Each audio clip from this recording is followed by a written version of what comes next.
How did your dad lose his custody rights? My dad's first holiday with full custody almost became my last. I was reaching for the mashed potatoes when the pain hit, like someone was twisting a knife in my lower right side. Dad, I whispered, gripping the table. My stomach really hurts. Not now, Mason, he said, not even looking at me. We're about to do the family toast. This was our first Thanksgiving at Grandma Fiona's house in 3 years. The first one since Dad won partial custody. The first one without Mom.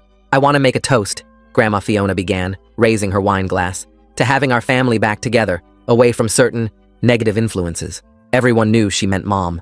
The pain was getting worse. I pressed my hand against my side and felt heat radiating through my shirt. Dad, I tried again. I think something's wrong. Mason's trying to ruin dinner, my cousin Sinan announced. Just like last time. Last time, when I was 8 and threw up at Easter because Mom had just told me about the divorce. They still hadn't forgiven me for making a scene. I'm not trying to. A wave of nausea hit me so hard I doubled over. Oh, here we go. Aunt Linda sighed. Fiona, didn't I tell you? The mother probably coached him to do this. My mom's not even here, I protested, then immediately regretted raising my voice as another stab of pain shot through me. Watch your tone, Dad warned. Your mother's not here because she lost that privilege, and you're not going to manipulate your way out of family time. I stood up, planning to go to the bathroom, but the room tilted. I grabbed the chair to steady myself. Sit down. Grandma Fiona's voice was ice. We do not leave the table during the family toast. It's disrespectful. I think I'm going to throw up. Of course you are. Uncle Robert laughed. Just like your mother. Always so dramatic. Always the victim. My 10-year-old sister Alice looked at me with worried eyes from across the table. She'd been silent since we arrived, intimidated by Dad's family. Please, I whispered. I need to lie down. You need to show respect, Dad said firmly. This is the first holiday we've had without your mother's interference. You're not ruining it. The pain was spreading now, like fire across my abdomen. I could feel sweat dripping down my back. Maybe he really is sick, my cousin Bethany said quietly. Don't you start, her mother snapped. He's fine. Just wants attention because Mommy's not here to baby him. I tried to sit back down, but my legs wouldn't cooperate. The chair scraped loudly against the floor as I missed it and stumbled. Mason James! Dad stood up. That's enough. Dad, please. Tears were streaming down my face now. It hurts so bad. You know what hurts? Grandma Fiona stood too. Having to watch my son deal with your behavior. Having to see what that woman turned you into. Alice suddenly pushed back her chair. He's not faking, she screamed. Look at him. He's white. Alice, sit down, Dad ordered. No! She was sobbing now. Mom said if we ever needed help to call 911. She said you wouldn't listen. She said, your mother said a lot of things, Aunt Linda interrupted. Most of them lies.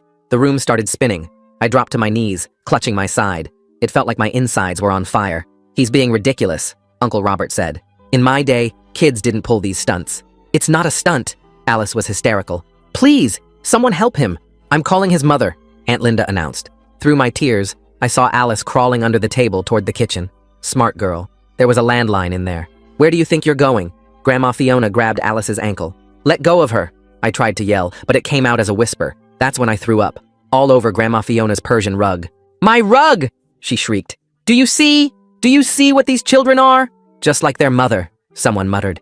The pain was unbearable now. I curled into a ball on the floor, shaking. Get up, Dad said coldly. You're embarrassing me. I can't. Everything was going dark around the edges. Alice bit Grandma Fiona's hand and ran for the kitchen. That wild animal bit me. Someone stop her, Dad shouted. But Alice was already dialing. I could hear her screaming our address into the phone. Hang up that phone, Dad roared. No, Alice sobbed. You're letting him die, just like Mom said you would. What did that woman tell you? Grandma Fiona demanded. But that's when I started convulsing. Real, violent shaking that I couldn't control. Oh my gosh, someone whispered. He's having a seizure. That's not fake, Bethany said, her voice shaking. Finally, I heard Dad's voice crack. Call 911. Now. The last thing I remember was Alice's small hand in mine and her whispering, I'm sorry, Mason. I'm so sorry. Mom said to be brave. She said she loves us. Then everything went black. I woke up after emergency surgery. My appendix had burst. The doctor said if we'd waited another hour, I might not have made it. The infection had already started spreading. Dad couldn't look at me. He just kept saying, I didn't know, over and over. But Alice knew. Mom knew. And we were going to destroy him.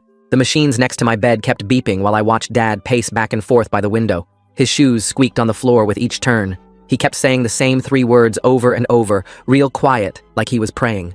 Alice's hand was warm and small in mine, and she leaned close to whisper that she'd called Mom from the nurse's station. Her breath smelled like the peppermint candy the nurse gave her. Dad's face looked gray under the hospital lights, and his shirt had blood on it from where I'd grabbed him. The fourth in my arm pulled when I tried to sit up more, sending a sharp sting through my wrist.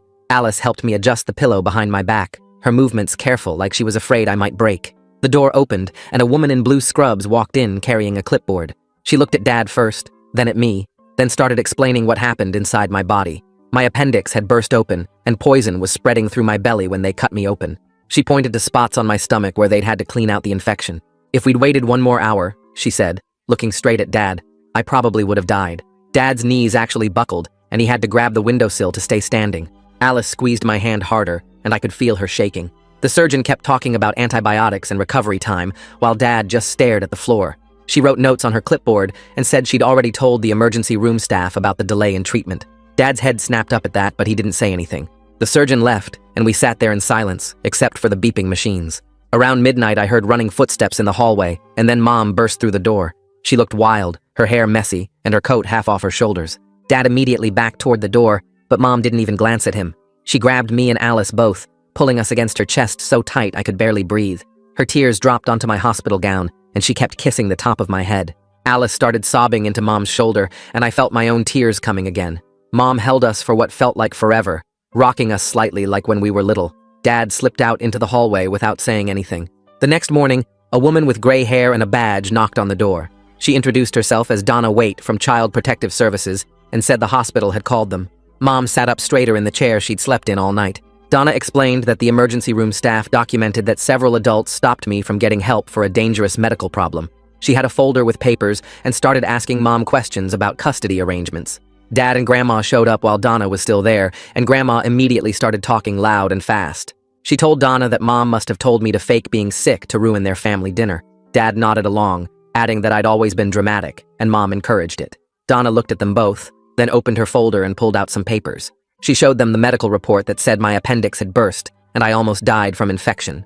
Grandma's mouth kept moving, but no sound came out. Donna said she'd already read all the medical records and understood exactly how serious this was. She turned to me and asked if I felt okay to talk about what happened. My head felt fuzzy from the pain medicine they kept giving me through the IV. I looked at Alice, and she nodded at me, so I nodded at Donna. Mom said she'd take Alice to get some breakfast from the cafeteria to give us privacy. Grandma tried to say she should stay, but Donna said family interviews were private. Once everyone left, Donna pulled her chair close to my bed and told me to take my time. I started from when the pain first hit during dinner and told her everything. How I begged Dad to help me, and he said I was ruining dinner. How Aunt called me dramatic, and Uncle laughed at me. How they wouldn't let me leave the table or go to the bathroom. I told her about throwing up on the rug and Dad telling me I was embarrassing him. Then I explained how Grandma grabbed Alice's ankle to stop her from calling for help. Donna wrote everything down in a notebook, sometimes asking me to repeat things to make sure she got it right. She asked how long I was asking for help before someone finally called 911. I tried to remember, but everything got blurry toward the end. She said that was okay, and that she was proud of me for being so brave. When we finished, she called Alice back in for her turn. Alice pulled out her phone and showed Donna the call history with the exact time she dialed 911. She explained how she crawled under the table and Grandma tried to stop her. The timing here feels really strange. Mason's appendix just happens to burst during the one holiday where Dad has custody. I'm curious what made Alice so prepared with that 911 plan, like Mom coached her for exactly this kind of emergency, but somehow knew Dad wouldn't listen to medical issues specifically. Alice's voice got louder when she told about biting Grandma's hand to get free. She said Grandma called her a wild animal, and Dad yelled at her to hang up the phone. Donna took pictures of the call log with her own phone. She asked Alice if anyone helped her, and Alice said no, everyone just watched or tried to stop her. 2 days later, the doctor said I could go home soon, but there was a big fight about where home was. Dad said his custody agreement meant I had to go with him, but Mom said no way. Donna came back and explained there was something called a temporary safety plan. She said Alice and I would stay with Mom until a judge could have a hearing about what happened. Dad's face turned red, and he started yelling about his rights as a father. He said Mom was turning us against him, and this was all her plan. Donna stayed calm and said the safety plan was already approved based on the medical evidence. Dad slammed his hand on the wall and demanded to take us home right then. He stepped toward my bed, and Mom moved between us. A security guard showed up because the nurses had called when they heard yelling. Dad pointed at Mom and said she was kidnapping his kids. The guard looked at Donna, who showed him some papers and explained the situation. Dad kept getting louder, saying we belonged with him, and Mom had no right to keep us. The guard told Dad he needed to calm down or leave the hospital. Dad said he wasn't going anywhere without his children. The guard called for backup on his radio, and another guard arrived. They wrote down everything Dad was saying and doing in their report. Donna told me later that all of this was documented as evidence. Dad finally left when the guards said they'd call the police if he didn't. I watched him storm down the hallway, still yelling about his rights and how Mom would pay for this. The next few days in the hospital were the worst, not just because of the pain, but because I couldn't even stand up without help. The nurse had to hold my arm just to get me to the bathroom, and even that short walk left me shaking and sweating. My stomach muscles were basically useless from the surgery, and every time I tried to sit up on my own, it felt like someone was ripping me open again. Alice stayed with me every single day, curled up in the visitor's chair doing her homework on Mom's laptop. Mom had already set up virtual school for her because Alice refused to leave the hospital, too scared something would happen to me if she wasn't there. The physical therapist came twice a day to help me practice walking down the hallway, and I hated how weak I was, barely making it 20 feet before needing to sit down. Mom spent most of her time on the phone in the hallway, and I could hear her talking to someone named Cecilia Becker, who she said was the best custody lawyer in the state. They talked about emergency hearings and medical evidence and something called an ex parte order. When Mom came back in the room, she explained that Cecilia was already filing paperwork to change the custody arrangement based on what happened at Thanksgiving. The hospital discharged me after a week, and Mom drove us straight to her apartment, this tiny 2-bedroom place that was nothing like Dad's big house, but felt safer than anywhere I'd been in months. She'd already set up the living room for my recovery, with a special wedge pillow on the couch, and all my medications lined up on the coffee table with a schedule she'd typed out. Alice and I had to share the smaller bedroom, but she didn't complain, just helped Mom move her stuffed animals to make room for my things.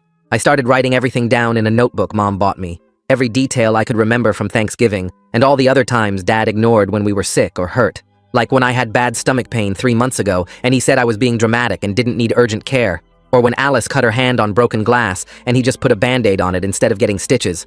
Writing it all down made it real in a way that helped me believe someone would actually listen this time. Alice's teacher called to check on her, and Mom set up a meeting with the school counselor, someone named Sophie Soto, to make sure Alice was handling everything okay. During their video call, I could hear Alice telling Sophie about how scared she was that night and how she thought I was going to die. Sophie said Alice was very brave and that she'd help her work through what happened. About 2 weeks after we got to Mom's apartment, we got a letter saying the court had appointed something called a guardian ad litem, a man named Hector Reynolds, who was supposed to represent what was best for Alice and me. Dad's family immediately started texting Mom saying Hector was probably biased against them and that this whole thing was a setup. Mom just saved all the texts and forwarded them to Cecilia. Alice was going through her old phone one day when she found a bunch of texts from Dad talking bad about Mom, saying she was crazy and telling us not to believe anything she said. She took screenshots of everything, especially the ones where he called Mom names and tried to make us think she didn't love us. She asked if we should show them to Hector when we met him, and I said, definitely yes. My first meeting with Hector was 3 weeks after the surgery, and I was still moving pretty slow. He came to Mom's apartment and sat across from me in the living room, this older guy with gray hair who spoke really soft and calm. He asked me to tell him exactly what happened that night, and I had to lift my shirt to show him the surgical scar that went across my whole lower stomach.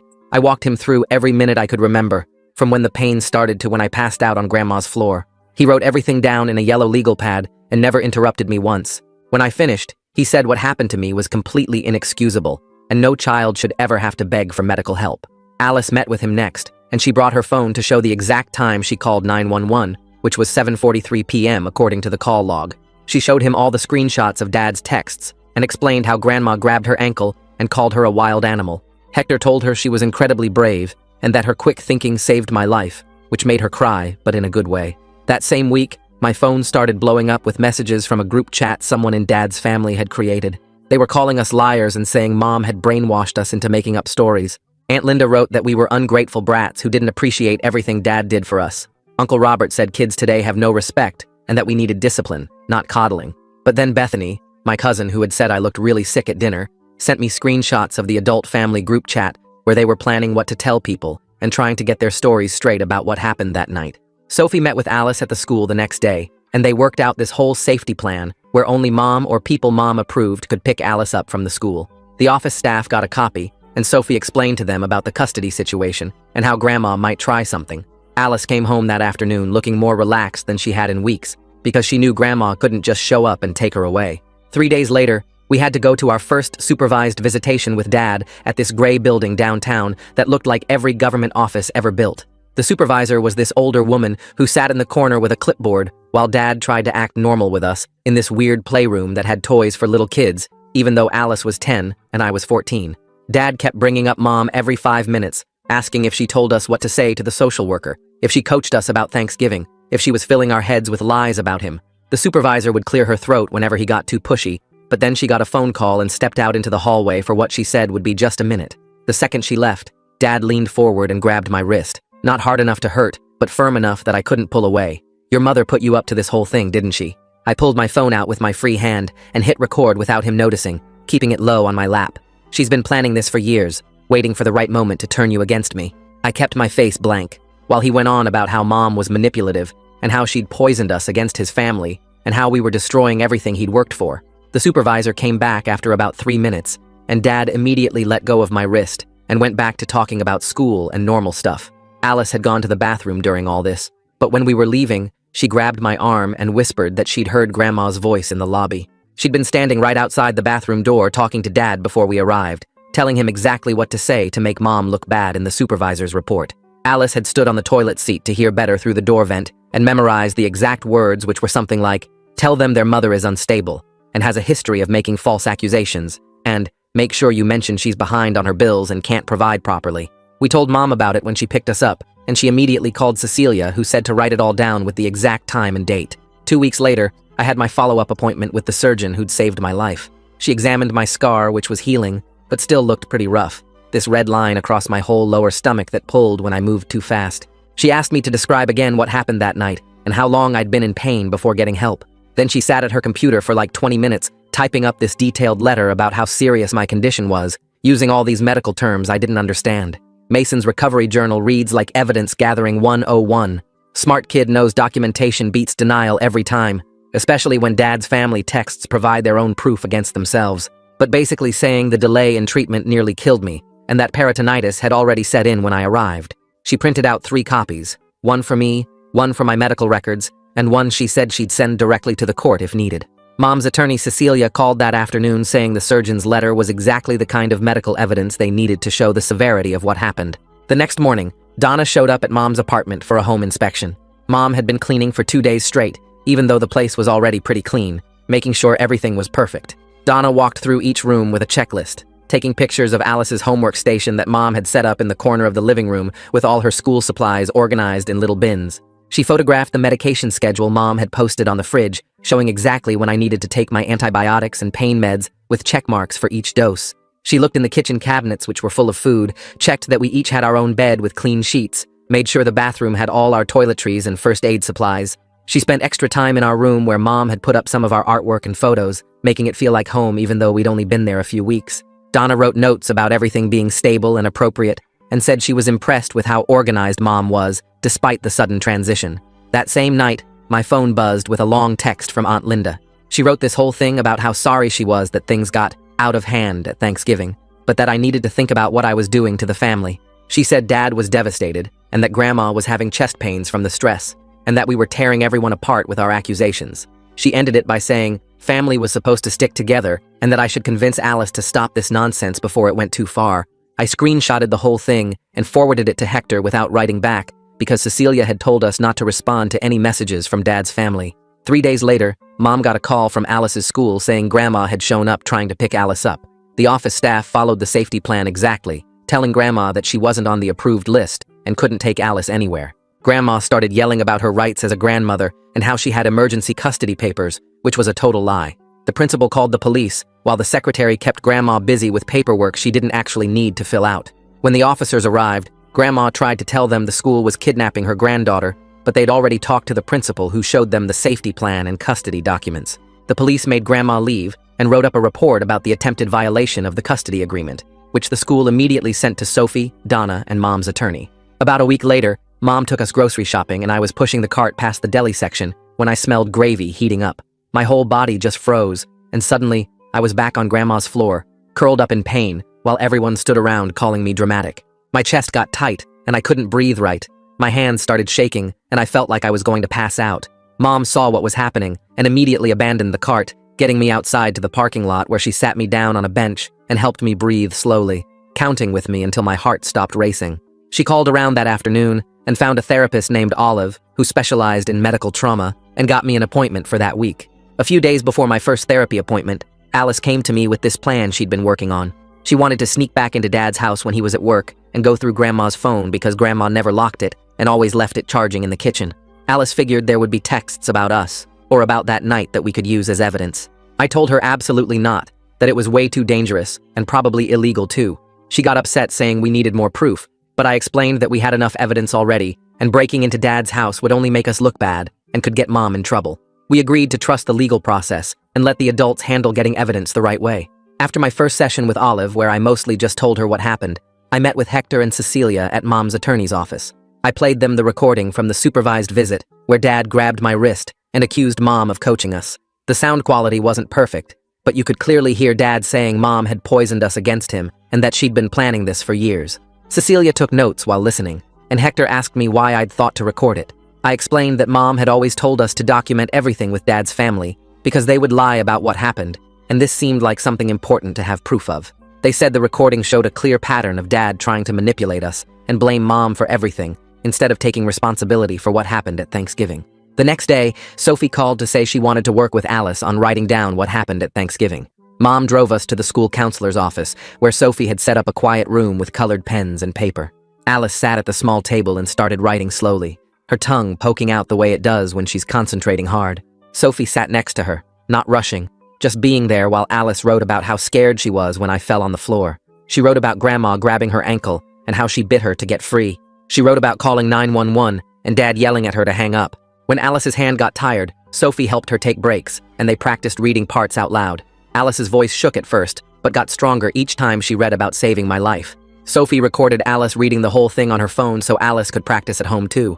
Meanwhile, Cecilia had me come to her office 3 times that week to go over every single detail of Thanksgiving. She had this big timeline on a whiteboard, and we went through it minute by minute. I kept getting mad when I talked about Uncle Robert laughing at me, or Grandma screaming about her rug while I was dying. Cecilia would stop me and make me breathe and count to 10. She explained that getting emotional during the deposition would make Dad's lawyer try to confuse me.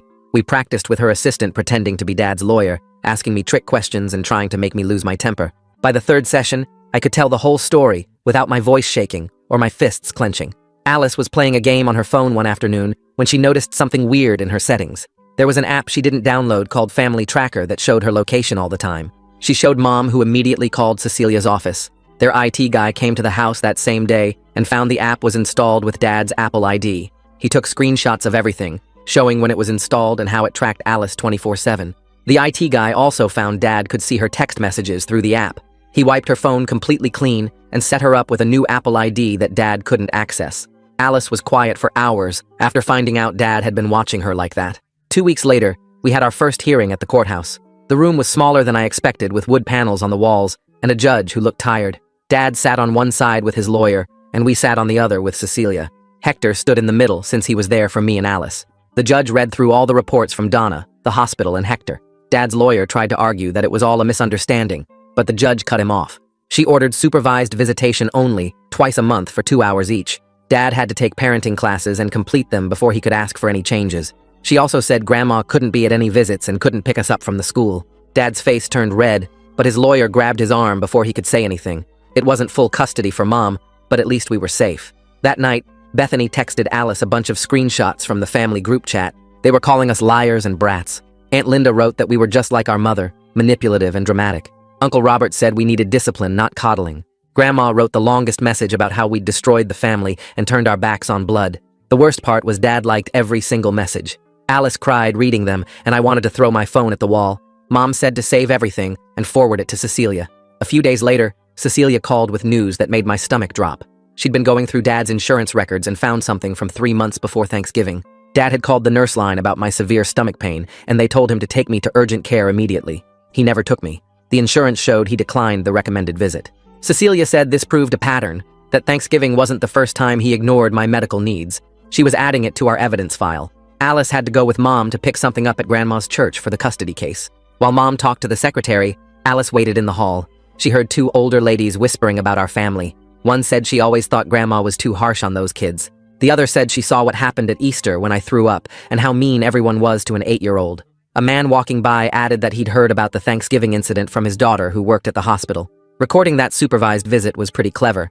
I wonder if Mason knew something would happen, or just had good instincts about documenting everything with this family. The tracking app on Alice's phone raises questions about how long Dad had been monitoring her movements and messages before all this happened. Alice realized not everyone believed Grandma's version of perfect family. Some people were starting to see the truth. My sessions with Olive were hard at first. Every time I tried to talk about lying on Grandma's floor, my chest would get tight, and I'd feel like I couldn't breathe. Olive taught me to press my feet flat on the floor and count 5 things I could see, 4 I could hear, 3 I could touch, 2 I could smell, and 1 I could taste. It helped pull me back to her office instead of being stuck in that dining room. We practiced telling the story in small pieces, stopping whenever I needed to ground myself. After a few sessions, I could get through the whole thing without panicking. At Mom's apartment, Alice and I shared a room which actually made her feel better. She'd wake up 2 or 3 times every night and lean over to watch my chest rise and fall. Sometimes she'd whisper my name to make sure I'd respond. Mom got her a nightlight that projected stars on the ceiling, and we started a bedtime routine where we'd read together. Her nightmares were getting less frequent and less intense. She still had them, but now she knew she could wake me or Mom up, and we'd sit with her until she felt safe again. Then Dad's lawyer filed a thick stack of papers claiming Mom was turning us against him. He included old photos from when I was 5, and Alice was 2, all of us smiling at the zoo and the beach. He had pictures from every birthday and holiday before the divorce, trying to show we were happy in his care. The motion said Mom coached us to lie about Thanksgiving and was alienating us from our father. Cecilia laughed when she read it and said, "Judges see this all the time when parents can't accept responsibility." She said the medical evidence was too strong and no judge would believe we faked a burst appendix. 2 weeks later, Hector showed up at my school with a clipboard and a serious look on his face. He spent 3 hours talking to my math teacher, my English teacher, and the school nurse, who'd seen me doubled over with stomach pain twice that semester when Dad forgot to refill my acid reflux meds. Each teacher signed papers and handed over attendance records showing how many days I'd missed since the custody change. Sophie met with him in her office for another hour, showing him the notes she'd been keeping about Alice's anxiety attacks and how she'd started pulling out her eyelashes when stressed. The principal even pulled security footage from the day after Thanksgiving when Dad dropped us off and I could barely walk from the car to the building. Hector wrote everything down in this thick folder that kept getting bigger with every interview. The next morning, a detective named Rowan came to Mom's apartment with a digital recorder and asked me to tell him everything that happened at Thanksgiving. He had me go through it minute by minute, while Mom sat next to me squeezing my hand whenever my voice started shaking. He asked specific questions about who said what and when, how long I was on the floor, who physically stopped Alice from calling for help. When I told him about Grandma grabbing Alice's ankle, he made a note and underlined it twice.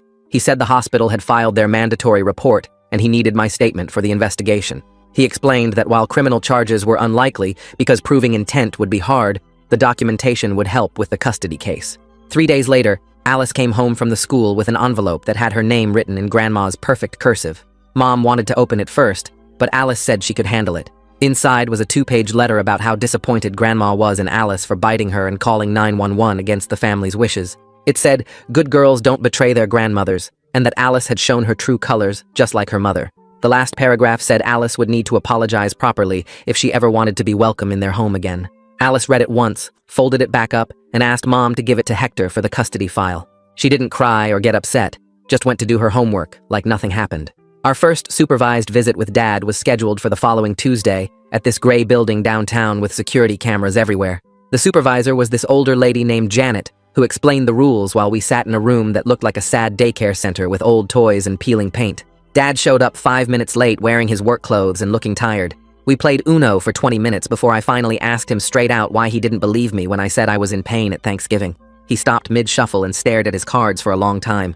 Janet leaned forward with her pen ready. Dad finally said he thought I was being dramatic like my mother always was, that she'd taught me to manipulate situations for attention. Janet wrote down every word while Dad kept talking about how Mom had poisoned us against his family and made us soft. The next visit was worse because Dad started treating Alice and me completely differently. He brought Alice her favorite candy and kept calling her sweetheart while barely looking at me. When I dropped a card, he muttered something about me being clumsy and weak. Alice started keeping a little notebook in her backpack where she wrote down everything he said during visits. Things like calling me oversensitive when I mentioned still having pain from the surgery, or saying I needed to toughen up and stop acting like a baby. She showed me the list after our 3rd visit, and it was already 2 pages long. Meanwhile, Cecilia had been working with my surgeon to get the complete medical records from my surgery. The final report came in on a Thursday, and Mom read it to us at the kitchen table. It showed a timeline proving my appendix had likely started failing around noon on Thanksgiving, hours before I first told Dad about the pain. The surgeon documented that the delay in treatment caused the rupture and the spreading infection that nearly killed me. She used words like preventable and negligent delay that Cecilia said would destroy Dad's case. The report included photos from the surgery showing how bad the infection was and how much damage had been done by waiting. That weekend, Alice and I were leaving the visitation center when Aunt Linda suddenly appeared in the parking lot. She started walking toward Alice with her arms out like she was going to hug her, but the security guard immediately stepped between them. Aunt Linda started yelling about just wanting to talk to her niece, but the guard called for backup and told her she was violating the visitation rules. 2 more staff members came out and formed a wall between us and Aunt Linda, while Mom rushed us to the car. Another violation report got added to our file. The following Monday, the judge ordered Dad to undergo a psychological evaluation to determine his fitness as a parent. Cecilia explained that he had no choice but to comply, or he'd lose all custody rights immediately. The evaluation would include personality tests, interviews about his parenting choices, and a review of the Thanksgiving incident. Dad's lawyer tried to argue it was unnecessary, but the judge said the medical evidence and multiple violation reports made it mandatory. A week later, Donna came over with good news about the safety plan extension. She said CPS was keeping us with Mom until the final custody hearing in 2 months, and that she was officially recommending permanent custody modification based on medical neglect. She had a thick file of evidence including the surgeon's report, the detective's notes, teacher interviews, and all the violation reports from Dad's family. She said she'd been doing this job for 15 years and had rarely seen such clear documentation of neglect. Hector called that night to schedule practice sessions for our testimony and said we needed to be ready to stay calm and stick to facts without seeming vengeful or coached. Sophie met with Alice 3 times that week in the school counselor's office, and I watched through the window as they moved chairs around to make it look like a courtroom. Alice stood at a pretend witness stand they made from a desk, while Sophie played different roles. First, the nice lawyer asking easy questions, then switching to play Dad's attorney trying to confuse her. Sophie showed Alice a red card she could hold up if she needed a break, teaching her it was okay to pause instead of getting overwhelmed. Each time they practiced, Alice got better at staying calm when Sophie asked tricky questions about whether Mom told her what to say. By the 3rd session, Alice was answering clearly without looking at Sophie for help, keeping her hands steady on the desk even when Sophie raised her voice like Dad's lawyer might. 2 weeks before the trial, I woke up with my surgical site feeling hot and swollen, and when Mom checked it, she saw red streaks spreading from the incision. She drove me to urgent care immediately, while Alice sat in the back seat crying that I was going to die again. The doctor said it was just a minor infection, but needed antibiotics right away, and he cleaned the wound while I gripped the exam table. Mom took photos of the infected site for our records, and the urgent care doctor wrote a note saying this was common after emergency surgery with complications. Alice held my hand the whole time, checking my face every few seconds to make sure I was still okay. The antibiotics worked fast, but the whole thing scared everyone, especially when Cecilia said we needed to document it as ongoing medical issues from the original neglect. 3 days later, Mom took Alice for her regular pediatrician appointment that she'd been getting every 6 months since the divorce. The doctor pulled up Alice's complete medical history on his computer, showing she'd never missed a vaccine or checkup while in Mom's care. Talk about building a case brick by brick. Between Hector's growing folder of evidence and Alice's secret notebook tracking Dad's comments, these kids are basically running their own legal department with better documentation than most law firms. He printed out 5 years of records showing Alice's growth charts, immunization records, and notes from every visit where Mom asked questions about Alice's development. The pediatrician wrote a letter stating Alice received consistent, appropriate medical care under Mom's custody, unlike what happened at Dad's house. Cecilia added these records to our evidence binder, which was now 3 inches thick. The morning of the trial, we all got dressed in the clothes Cecilia picked out for us. Me in khakis and a button-down shirt that didn't press on my healing scar. Alice in a blue dress with her hair in braids. The courtroom was smaller than I expected, with wood paneling and uncomfortable benches. Dad's attorney started his opening statement by waving his arms around, saying Mom had poisoned us against our father and coached us to lie about Thanksgiving. He called the whole thing a manipulation to get more child support, saying Mom was bitter about the divorce. Cecilia sat perfectly still taking notes while he talked, not reacting to any of his accusations. When it was her turn, she stood up with our evidence binder and calmly laid out the medical timeline, starting with my symptoms at noon and ending with emergency surgery for a burst appendix. She showed the judge photos from my surgery, the surgeon's report about how close I came to dying, and the infection I just had as proof of ongoing complications. Dad's attorney kept objecting, but the judge told him to sit down and let her finish. Alice went to the witness stand first, and I could see her hands shaking as she put them on the Bible. She told about hearing me ask for help over and over, watching me turn white and fall down, seeing Grandma grab her ankle to stop her from calling 911. When Dad's attorney tried to ask if Mom told her to say these things, Alice held up her red card and said she needed a break. After 2 minutes, she came back and answered clearly that Mom only told her to tell the truth. Dad's attorney asked why she bit Grandma, and Alice said because Grandma was hurting her and stopping her from saving me. The judge wrote notes the whole time Alice talked. When it was my turn, I brought my evidence folder to the stand, my hands steady even though my stomach was churning. I played the audio recording from the supervised visit where Dad tried to get me to blame Mom, and you could hear the judge typing on her computer as it played. I showed her my journal entries from right after surgery when everything was fresh, reading the parts about thinking I was dying while Dad called me dramatic. I looked straight at Dad when I described lying on Grandma's floor believing I might not make it, watching him choose his mother's approval over my life. Dad looked away first. The surgeon's letter got entered as evidence, with the parts about preventable complications and negligent delay highlighted in yellow. When I finished, Dad's attorney barely asked me anything, just confirmed the dates and times. During the lunch break, we sat in the courthouse hallway eating sandwiches Mom packed when Dad walked up to Alice. He started saying he was sorry, that he never meant for things to go so far, but Alice stood up and told him she wasn't ready to hear it. Sophie stepped between them and walked Alice to the bathroom, while Dad just stood there with his mouth open. I was so proud of her for not letting him make her feel bad about protecting herself. When closing arguments started, Hector stood up with a thick folder of recommendations. He told the judge that based on medical evidence, witness testimony, and multiple violations of court orders, he was recommending primary physical custody to Mom with supervised visitation for Dad twice a month. He said Dad needed to complete therapy and parenting classes before any unsupervised visits, and that Grandma should have no contact with us during visits. He looked at the judge and said, our safety had to come first, that we'd already almost lost one child to neglect. Dad's attorney argued for joint custody, but even he seemed to know it was hopeless. While we waited for the judge to make her decision, Mom took us for ice cream at the place near the courthouse. We sat outside eating our cones, and Mom asked Alice about her friend's birthday party next week, trying to talk about normal things. Alice actually laughed when Mom got chocolate on her nose, the first real laugh I'd heard from her in weeks. We went back to the courthouse, and the judge called us into her chambers instead of the courtroom. She said she'd reviewed all the evidence and testimony, and her decision was clear. Mom got primary physical custody. Dad got supervised visitation twice a month for 6 months. Then they'd review. Dad had to complete therapy and parenting classes, pay for our therapy, and Grandma was banned from the school grounds and any visits. We all started crying with relief, even Mom, who'd been trying to stay strong. The judge signed the order right there, making it official immediately.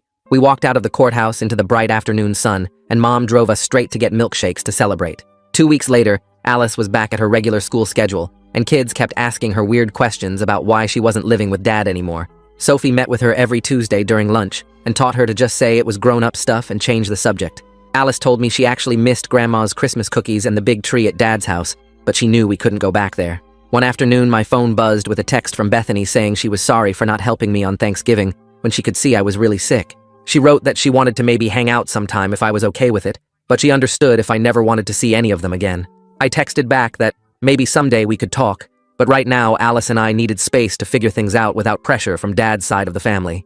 The supervised visitation center was this boring building with old toys and a two-way mirror where someone watched everything. Dad showed up to our first visit carrying a board game and actually asked us what we wanted to play instead of just telling us. He followed all the supervisor's rules about not discussing the court case, or Mom, and we played 3 rounds of sorry without any drama. During my Thursday therapy sessions, Olive kept asking me what I wanted now that we were safe with Mom. I told her I still felt mad at Dad for almost letting me die, but she helped me see that protecting ourselves was more important than getting revenge. She had me write down 3 good things that happened each week, even when I didn't want to think about anything positive. Mom set up her laptop one Saturday, so Alice and I could video chat with her parents who lived across the country. They asked how school was going and talked about their garden instead of pushing us to explain everything that happened with Dad.